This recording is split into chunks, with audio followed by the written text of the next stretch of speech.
સ્વામી મહારાજના ગામ ચાણસદમાં ABP અસ્મિતાની team આવી છે અને આગામી લોકસભાની ચૂંટણીમાં કોણ વિજયી બનશે, કોની સરકાર બનશે, પ્રધાનમંત્રી નરેન્દ્ર મોદીનો કાર્યકાળ કેવો રહ્યો, તમામ વાત અને ચર્ચા ચાણસદ ગામના લોકો સાથે કરીશું। સર્વપ્રથમ સવાલ પૂછીશું કે જે પ્રધાનમંત્રી નરેન્દ્ર મોદીનો કાર્યકાળ રહ્યો, નરેન્દ્ર મોદીનો કાર્યકાળ કેવો રહ્યો, યોગ્ય રહ્યો, લીધેલા નિર્ણય યોગ્ય હતા, શું કહેશો?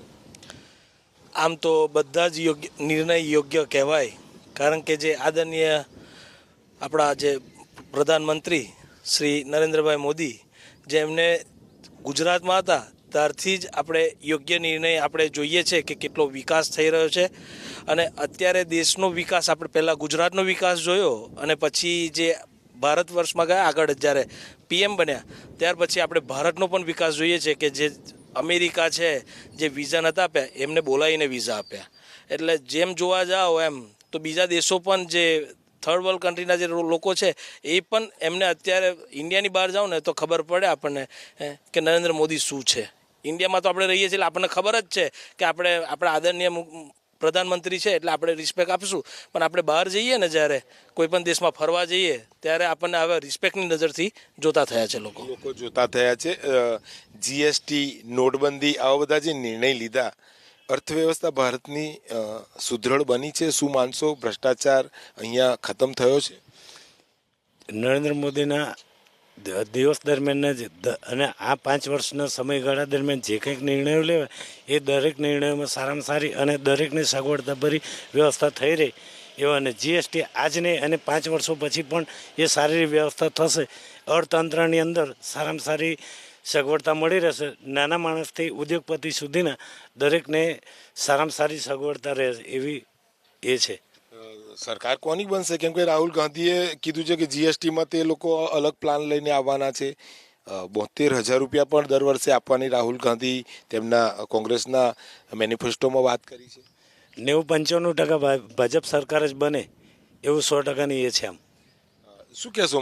મનમોહન સિંહની સરકાર હતી યુપીએની, નરેન્દ્ર મોદીની એનડીએની સરકાર, શું બંનેની અંદર અલગ વિભિન્નતા શું છે? નિર્ણય કઈ સરકાર યોગ્ય લઈ શકતી હતી?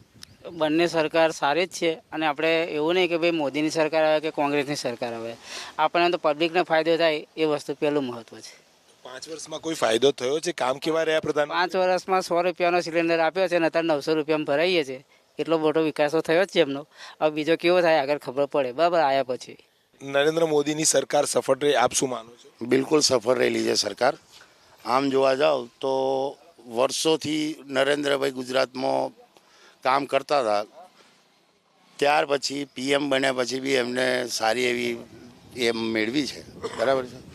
શું કહેશો? લીધેલા કેટલાય નિર્ણય, જે રીતે સર્જિકલ સ્ટ્રાઇકની વાત હોય, નોટબંધીની વાત હોય, જીએસટીની વાત હોય, સફળ રહ્યા છે?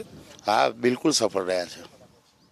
નોટબંધીમાં બી સફળ રહ્યા છે, નોટબંધીમાં બિલકુલ સફળ રહ્યા છે, જીએસટીમાં બી સફળ રહ્યા છે। 2019માં કોની સરકાર આવે એવું લાગે છે? 2019માં તો અત્યારે કંઈ કહી શકાય એમ નથી, પણ બહુ મોટા ભાગે તો નરેન્દ્ર મોદી આવે એમ યોગ્ય છે। આપ શું ઈચ્છો છો? કોની સરકાર હોવી જોઈએ? આ 5 વર્ષના નિર્ણયો યોગ્ય હતા એમના? આમ તો એક જ કહેવાનું કે પબ્લિકને જેમ બને એમ ફાયદો થાય, તો આપણે તો કોંગ્રેસ આવે કે ભાજપ આવે એનો કોઈ મતલબ નહીં, પણ દેશ સારો વિકાસ કરવો એ જરૂરી છે। રોટી કપડા મકાનની વાત થઈ રહી છે, દેશની જનતાને સૌથી પ્રાથમિક તેની જરૂરિયાત છે।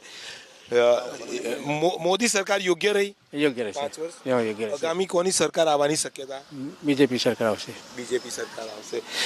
એક સવાલ એ પણ લેવા માંગીશું કે જે રીતે વાત થઈ રહી છે બંને સરકારો વિશે, યુપીએની અને એનડીએની સરકાર, શું કહો છો કે વધુ યોગ્ય અને અર્થવ્યવસ્થા સુદૃઢ બને એવા નિર્ણયો કોણે લીધા? આમ જોવા જાઉં ને તો પહેલું જો હું ગામડાની દ્રષ્ટિની વાત કરું છું કે ગામડામાં પહેલાં એવું હતું કે ગામડામાં લોકો રહેવા રાજી નહોતા, હવે લોકો ગામડામાં રહેવા રાજી છે। પહેલું, બીજું કે મૂળ જરૂરિયાત છે ને કોઈપણને, રોટી કપડાં મકાન, અને મૂળ જે હ્યુમન નીડ્સ જે હોય છે ને, જે પાણીની આ બધી જરૂરિયાત, પહેલાં તમે જોવા જાઓ ને તો મને યાદ છે કે 10-12 વર્ષ પહેલાંની વાત કરું, એનાથી વધારેની પણ આમ મને એક્ઝેક્ટ ખ્યાલ નથી પણ એની વાત કરું ને તમને તો વોટર વર્ક્સનું એવી હતી તકલીફ પહેલાં કે 8 જ કલાક લાઇટ રહે. જ્યારે કોંગ્રેસના સમય દરમિયાનની વાત કરું છું, આ તો બહુ પહેલેની વાત કરું છું કે 8 જ કલાક લાઇટ રહે અને વોટર વર્ક્સનું બિલ વધારે આવે, ગ્રામ પંચાયત પહોંચી ના વરે. તો અત્યારે બસ આટલું જ. વધુ સમાચારો માટે આપ જોતા રહો આપણી ચેનલ ABP અસ્મિતા.